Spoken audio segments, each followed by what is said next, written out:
হায়দ্রাবাদের ব্যাটারদের তাণ্ডব। 255 রান বোর্ডে তুলে ব্যাঙ্গালোরকে 55 রানে হারিয়ে দিল হায়দ্রাবাদ। কিন্তু জানেন কি, এই ম্যাচ হেরেও ব্যাঙ্গালোরের ড্রেসিং রুমে এখন স্বস্তির হাওয়া। হ্যাঁ, ঠিকই শুনেছেন, ম্যাচ হারলেও বিরাট কোহলির আইপিএল এর পয়েন্ট তালিকায় 1 নম্বরে থাকা নিশ্চিত করে ফেলেছেন। আর এর ফলে ফাইনালে যাওয়ার জন্য তারা পেয়ে যাচ্ছেন জোড়া সুযোগ। কি ভাবছেন, কিভাবে হলো এই অবিশ্বাস্য সমীকরণ? জানতে হলে ভিডিওটা শেষ পর্যন্ত দেখুন। ম্যাচের শুরু থেকেই অ্যাটাকিং মুডে ছিল হায়দ্রাবাদ।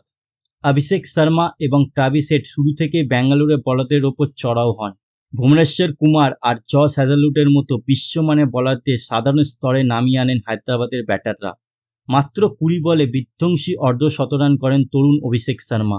কিন্তু তিনি 56 রানে আউট হওয়ার পর ক্রিজের তাণ্ডব শুরু করেন ঈশান কিষান এবং হেনরিক ক্লাসেন।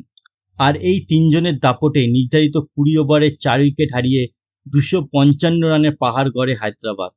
256 রানে বিশাল লক্ষ্য তাড়া করতে নেমে শুরুতেই ধাক্কা খায় ব্যাঙ্গালোর। ভেঙ্কাটেশ 44 রান করে ফিরলেও বিরাট কোহলি 15 এবং দেবদূত পাটিকাল আজ রান পাননি। তবে ব্যাঙ্গালোরের চিন্তা দূর করেন অধিনায়ক রজত পাটিদার এবং কুণাল পান্ডিয়া। চতুর্থ উইকেটে তারা 57 বলে 84 রানের দারুণ পার্টনারশিপ করেন।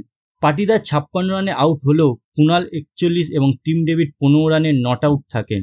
শেষ পর্যন্ত ব্যাঙ্গালোর ইনিংস থামে 200 রানে 4 উইকেটে। 55 রানে ম্যাচটি জিতে নেয় হায়দ্রাবাদ। এবার আসা যাক আসল অঙ্কে। ম্যাচ হারলেও ব্যাঙ্গালোরের লক্ষ্য ছিল অন্তত 166 রান তোলা, যাতে রান রেটে তারা শীর্ষে থাকতে পারেন। আর ব্যাঙ্গালোর সহজেই 200 রান তুলে ফেলে। ফলে 18 পয়েন্ট নিয়ে রান রেটের বিচারে টেবিলের 1 নম্বরই শেষ করে কোহলিরা। আগামী 26শে মে প্রথম কোয়ালিফায়ারের তারা মুখোমুখি হবে গুজরাটের। সেখানে হারলেও ফাইনালে যাওয়ার জন্য আরেকটা সুযোগ বা কোয়ালিফাই 2 খেলার সুযোগ থাকবে তাদের।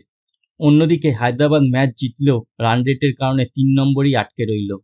তো বন্ধুরা, হায়দ্রাবাদ এই বিধ্বংসী ব্যাটিং আর ব্যাঙ্গালোরের টেবিল টপার হওয়া এই ম্যাচ নিয়ে আপনার কি মতামত?